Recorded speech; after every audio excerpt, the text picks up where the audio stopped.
Thank you. These days, we hear a lot about hacking and cybersecurity. There's one aspect, however, few focus on: the United States giving up its control of the internet and doing it voluntarily, particularly when it comes to selling domain names to countries. RT's Alexei Rashevsky looks at one case where hundreds of thousands of those were given up to China. Jeff Barron was seen as one of the internet pioneers. I was fortunate enough to be able to develop some software in the late 1990s, and we were able to register some very valuable, good domain names like rewards.com, servers.com. His $100 million company, Ondova, ran the domain creation. This is a guy who had around $100 million company.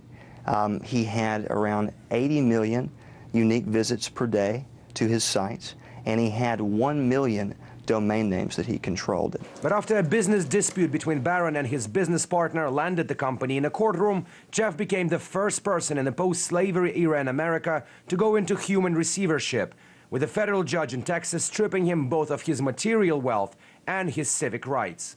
But the most surprising thing came later, when Barron's assets ended up not quite in a place you would expect. The court seized these assets that belonged to these companies, and they sold them off when the court, according to the higher court, didn't have jurisdiction to do that. There were, my recollection is there was about 350,000 internet domain names, and a lot of those domain names did end up in China. The domain names sold by the U.S. court to Chinese and other foreign countries ranged from simple three-letter websites to the longer ones. But there was always one common denominator: the .com extension. Imagine the internet as the real estate market. So in this case, the .com domains would be the elite houses, large pompous villas, while all other domains would be, affordable, cheap housing. But regardless, now imagine somebody with bags of cash rolling in and buying off all property in a neighborhood. Easy to imagine that in either case, such individual would have a major say on how things are run in such community.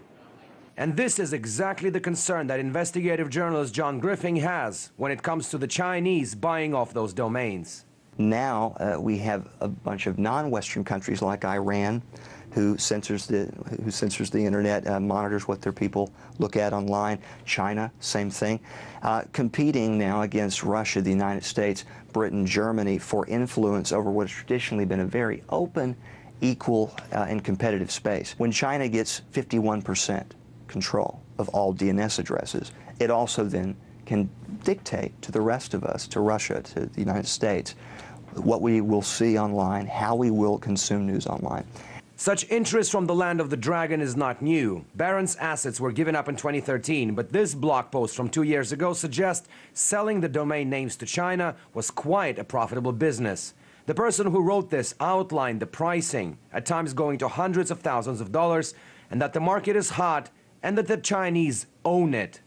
But the most bizarre part is that America is doing this to itself, not only signified by Barron's case, but also by letting go of U.S. government's grip on domain name system, or the DNS, last year to a non-profit company called ICANN, which has governments and foreign businesses among its stakeholders. I think the risk is extremely serious that that a foreign actor or a number of foreign actors could obtain control over ICANN and therefore essentially control the internet, at least for a short period of time. So in the instance of America being at war with some hostile foreign powers, if they were able to obtain control, the hostile powers are able to obtain control over the ICANN, over the internet, I think it puts the United States' security in extreme jeopardy. The American government has stood behind the internet historically, and that's what has made the internet what it is today. So simply restoring that, not going further, not going further back, further forward, but restoring the system we had, I think would do a lot to alleviate these issues. The current media world is buzzing with everything cyber-related. The story of U.S. giving up its domain assets to foreign governments, however, is not as sexy as unproven hacking allegations. So Jeff Barron, as well as a handful of internet activists, are waiting to see whether Trump's administration would take any steps at all to make the internet American again. Alexei Rashevsky, RT, reporting from Washington, D.C.